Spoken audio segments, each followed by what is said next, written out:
Assalamualaikum warahmatullahi wabarakatuh.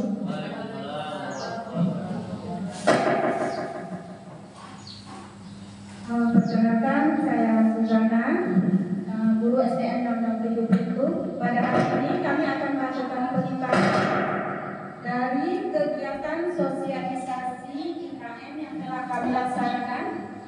Pada hari ini juga kami akan menyampaikan materi tentang penyusunan ATP, modul ajar dan modul itu saya dan rekan saya Juliana.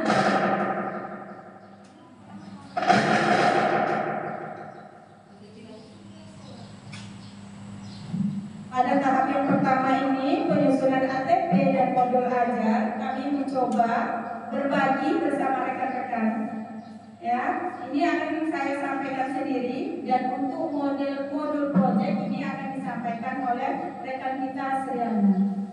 Dalam hal ini bukan berarti kami mengajar ya Bapak Ibu, tetapi di sini kami berbagi apa yang telah kami dapatkan. Yang pertama itu adalah ATP, penyusunan alur tujuan pembelajaran. Dalam penyusunan alur tujuan pembelajaran ini ada format baku yang kita gunakan seperti di layar, yaitu yang pertama ada elemen, yang kedua capaian pembelajaran, yang ketiga lingkup materi, yang keempat tujuan pembelajaran, yang kelima kode ATP, yang keenam adalah implementasi siswa beradab, yang ketujuh alokasi waktu, yang kedelapan yang ketujuh alokasi waktu untuk kelas 1. Kalau kita gunakan di fase A, ini contoh saya gunakan ini di fase A, dan alokasi waktu di kelas 2. Baru kita susun alur tujuan pembelajaran berdasarkan kelas. Bagi tahapan yang pertama, elemen ini Bapak Ibu kita dapatkan dari CP yang sudah ada, peraturan dari Kemendikbud. Saya mengambil contoh di sini adalah elemen bilangan.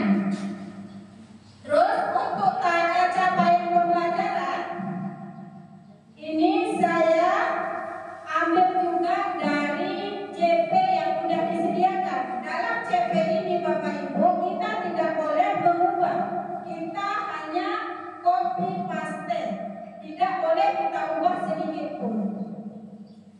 Yang ketiga itu ada lingkup materi. Lingkup materi ini sesuai materi yang akan kita ajarkan nantinya pada tujuan yang tidak kita tentukan. Yang keempat, tujuan pembelajaran.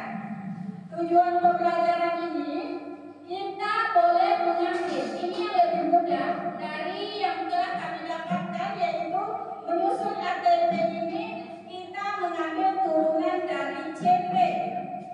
Turunan dari CP ini kita bacakan Bapak Ibu. CP yang kita ambil elemen bilangan ini, pada akhir fase A peserta didik menunjukkan pemahaman dan memiliki intuisi bilangan pada bilangan cacah sampai 100. Peserta didik dapat membaca, menulis, menentukan nilai tempat, membandingkan, mengurutkan, serta melakukan komposisi atau menyusun dan dekomposisi mengurutkan bilangan. Mereka dapat melakukan operasi penjumlahan dan pengurangan menggunakan benda konkret yang banyaknya sampai 20. Peserta didik menunjukkan pemahaman pecahan sebagai bagian dari keseluruhan melalui konteks membagi sebuah benda atau kumpulan benda sama banyak. Pecahan yang diperkenalkan adalah setengah dan seperempat.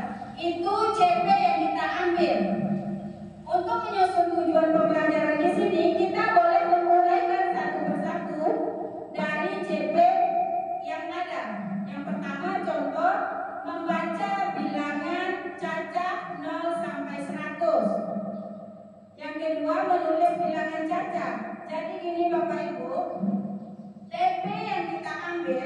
Ini kan Bapak Ibu, satu pasien itu kan di kelas 1 dan kelas 2. Jadi kalau TP di kelas 1 itu tidak boleh kita ambilkan lagi untuk di kelas 2. Kenapa? Kalau kita menggunakan e-rapor, nanti CP itu ketika kita klik, kita isi, dia akan menyatakan anak ini telah selesai di CP itu. Bagaimana caranya? Kelas 1 membaca bilangan cacah 0 sampai 30. Ini adalah bagaimana saya berdiskusi sama rekan di kelas 1 apa saja TP yang telah diajarkan. Sehingga untuk TP di kelas 2 saya harus boleh mengambil TP itu, tetapi dengan menambahkan dari 31 sampai 100. Supaya apa? Ketika nanti TP itu sudah diajarkan di kelas 1, nanti ketika kelas 2 kita masukkan, dia tidak bentrok lagi bahwa TP itu telah diajarkan. Dia jadinya nyambung gitu ya Bu ya? Iya betul sekali. Jadi kalau TP ini kita kan mengambil TP turunan dari CP. Jadi kalau TP udah diajarkan di kelas 1, kelas 2-nya tidak boleh diajarkan lagi. Tetapi kalau bilangan itu sampai 100, itu kan berarti angkanya terlalu besar buat kelas 1 SD. Jadi kita boleh membagi sampai mana kelas 1 itu 1, sehingga guru kelas 1 dan kelas 2 ini harus bekerja sama menentukan TP. Jadi kelas 1 diambilkan segini, kelas 2 diambilkan segini. Jadi ini nanti kalau kita menggunakan e-rapor, itu kan sistemnya online. Jadi kalau sudah dimasukkan TP yang pertama, kita masukkan lagi di kelas 2, dia akan membaca anak ini telah selesai atau telah selesai di TP sekian, begitu Bu. Jadi itu tujuan pembelajaran ya Bu. Untuk kode TP, itu kode TP B itu 1.1, ada B 2.1. Itu adalah kita membuat kode TP supaya kita tahu, oh ini kode TP B. Jadi B itu adalah untuk elemen, 1 itu untuk kelas 1, dan satunya TP yang pertama. Jadi di bawah ada saya buat B 2.1, berarti TP itu elemen bilangan kelas 2 TP yang pertama. Oke. Alokasi waktu. Alokasi waktu ini Bapak Ibu kita udah ada aturannya. Saya tunjukkan di dalam kurikulum Merdeka. Ini jumlah waktu yang kita gunakan di dalam menyusun KTP. Saya tadi mengambil pelajaran matematika untuk kelas 2 itu 180 jam per tahun. Per minggunya itu 5 jam. Jadi jam yang telah ditentukan ini baru kita susun ke dalam sini, kita bagi. Kalau satu TP ini ada 8 jam saya buat, berarti ini 1 minggu lebih. 1 minggu tadi 5 jam. Oke. Itu untuk waktu. Alur tujuan pembelajaran ini baru kita ambil dari tujuan yang telah kita buat. Kalau kita menyusun ATP untuk kelas 2, kita cukup mengambil TP yang untuk kelas 2 saja beserta kodenya untuk mempermudah kita. Jadi dari alur yang telah kita tetapkan ini, kita bisa dengan mudah untuk membuat program semester, program tahunan, karena kita sudah memiliki alur dalam alur tujuan pembelajaran. Saya rasa itu contoh untuk menyusun alur tujuan pembelajaran. Kira-kira ada ini dari teman-teman? Atau ya? Dari Bu Nana. Tadi kan di ATP itu kita munculkan kodenya ya? Iya betul. Kita ketik kodenya. Kemudian untuk kode ATP. Iya kode ATP. Kita ngambilnya di TP. Kode ATP. Ya. Iya, kita ngambil Dari TP. elemen, kode elemen.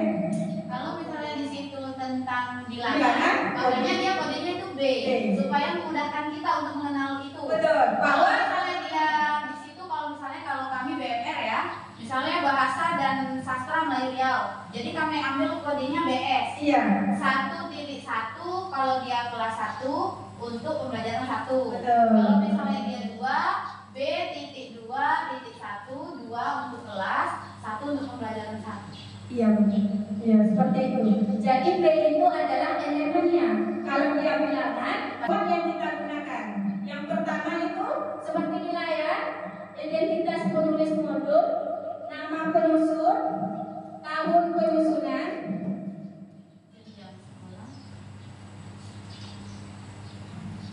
jenjang sekolah, mata pelajaran, fase, alokasi waktu, elemen, kompetensi awal, profil pelajar Pancasila, sarana dan prasarana, target peserta didik, model pembelajaran yang digunakan. Baru kita masuk kepada kompetensi inti, yaitu tujuan pembelajaran, asesmen, target penilaian, jenis asesmen, pemahaman bermakna, pertanyaan pemantik. Baru masuk kepada kegiatan pembelajaran seperti biasa, ada kegiatan inti, kegiatan pembuka, kegiatan inti dan penutup. Hanya itu bagian-bagian dari modul ajar. Kita coba susun untuk kelas 2 ini ya Bapak Ibu. Saya ambil dari elemen bilangan. Dari pertama nama penyusun, tahun, identitas, jenjang sekolah, mata pelajaran kita ambil matematika. Fase A itu di kelas 2 dengan elemen bilangan. Saya mencoba mengambil di kompetensi awalnya yaitu mengenal pecahan 1/2. Problem pelajar Pancasila yang mau saya terapkan di sini, yang pertama itu yang beriman dan bertakwa kepada Tuhan Yang Maha Esa dan berakhlak mulia. Yang kedua bergotong royong dan yang ketiga mandiri. Sarana dan prasarana, ini sarana dan prasarana yang kita perlukan saat melakukan pembelajaran. Target peserta didik. Target peserta didik ini adalah siswa yang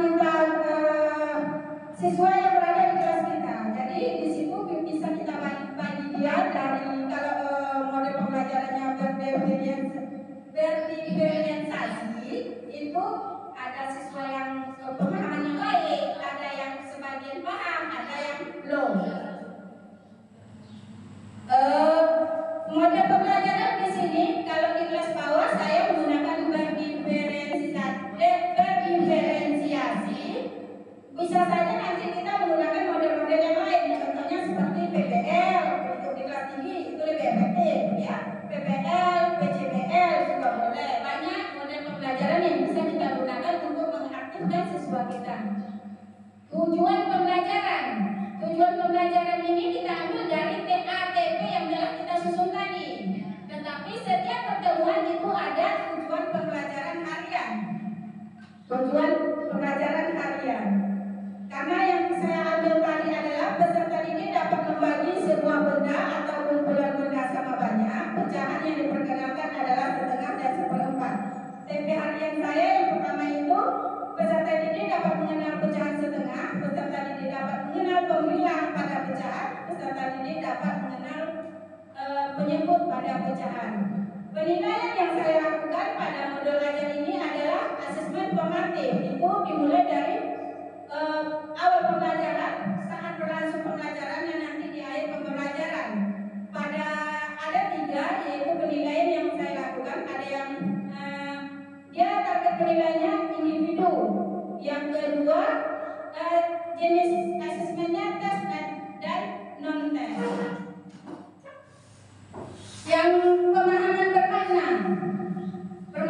bermakna di sini kalau saya menangkap bahwa di situ adalah bagaimana pembelajaran ini bermanfaat dalam kehidupan sehari-hari atau materi ini akan dihubungkan kepada kehidupan sehari-hari. Oke, terus yang selanjutnya pertanyaan pemantik. Jadi untuk pada awal pembelajaran ini kita memberikan pertanyaan pemantik untuk merangsang peserta didik untuk mengikuti pembelajaran.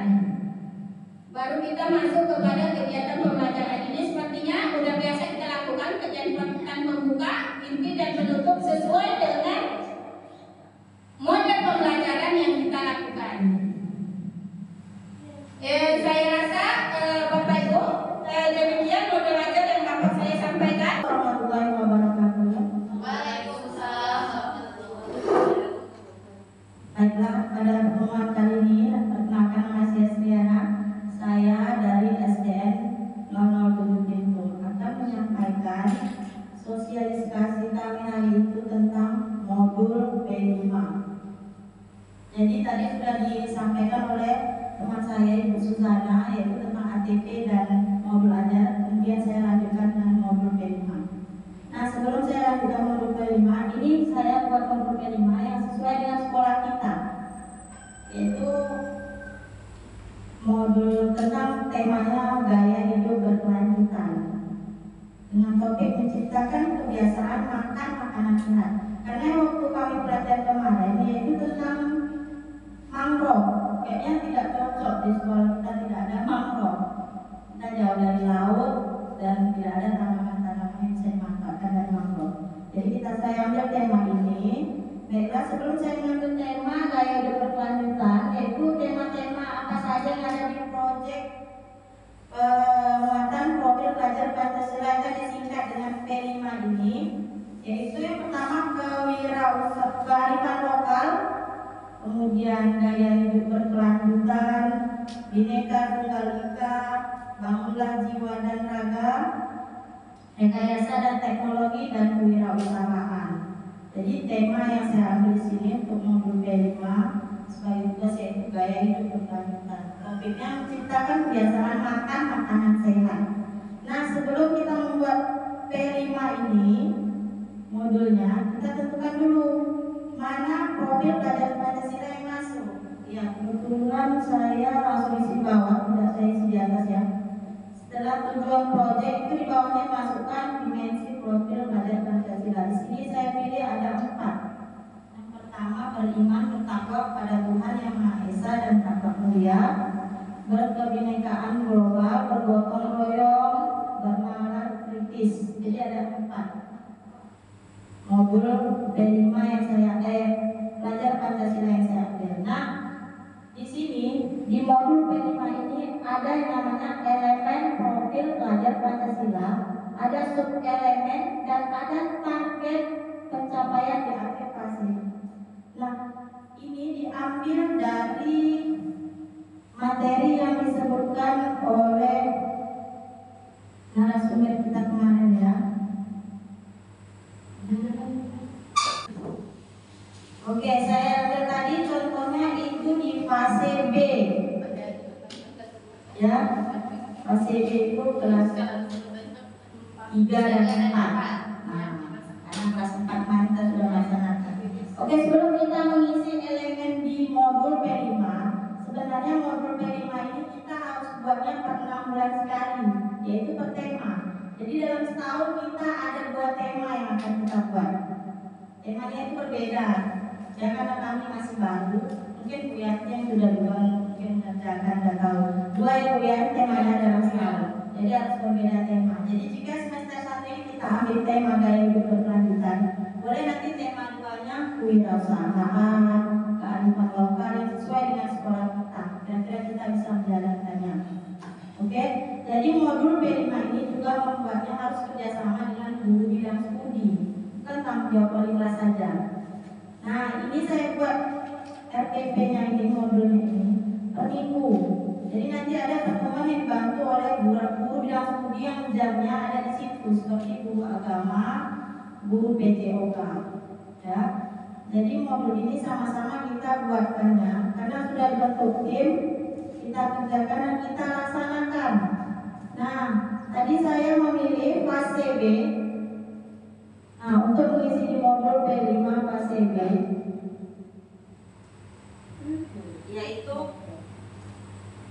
Profil pelajar Pancasilanya saya ambil dimensi beriman bertakwa kepada Tuhan Yang Maha Esa dan berakhlak mulia. Nah, di sini dia kita lihat elemennya ya.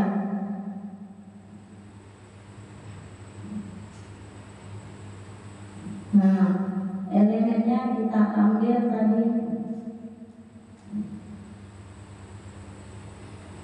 beriman bertakwa, yaitu yang cocok adalah elemen profilnya akhlak pribadi. Akhlak pribadi, sub elemennya merawat diri. Nah, akhlak pribadi ini akhlak beragama, ya. Karena kita yang sesuai kita cocokkan dari yang atas tadi, kita ambil akhlak pribadi.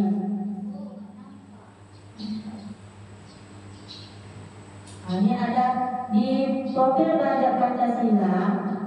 Ini ada terbagi pula lagi akhlak beragama. Mana yang sesuai dengan tema kita tadi, kita ambil akhlak pribadi. Kemudian ada akhlak kepada manusia, akhlak kepada alam, kepada alam. Kemudian ada di situ akhlak bernegara. Nah, yang cocok dengan tema kita saya ambil tadi adalah akhlak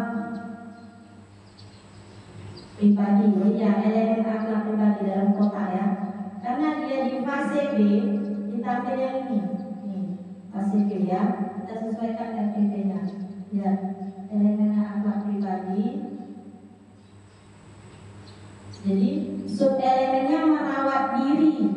Targetnya tidak, sub elemen merawat diri.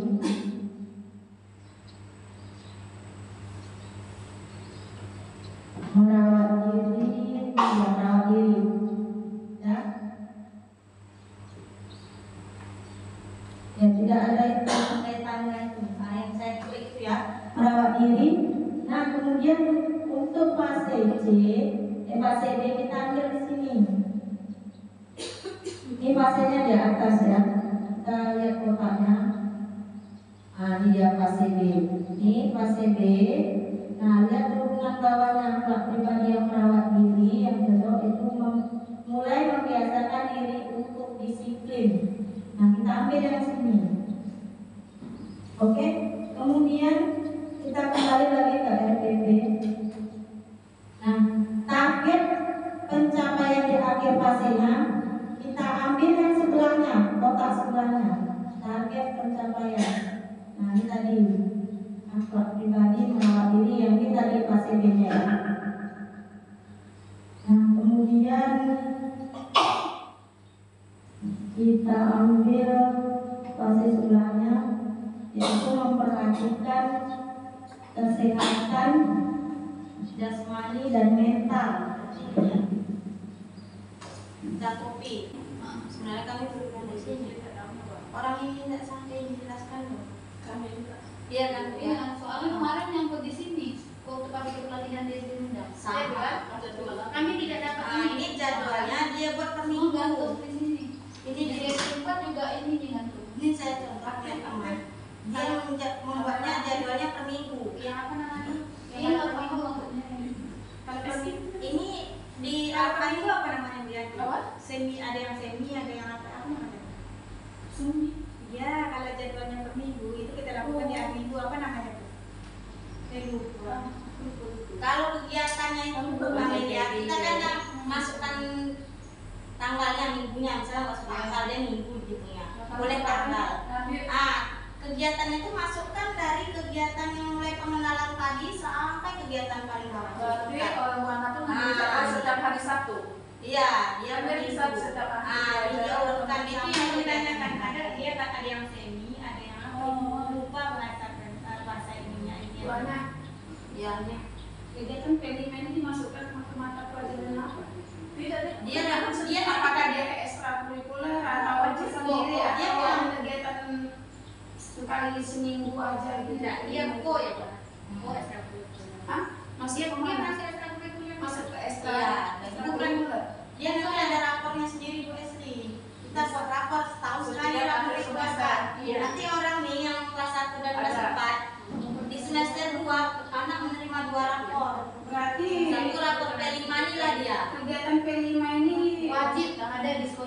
Iya.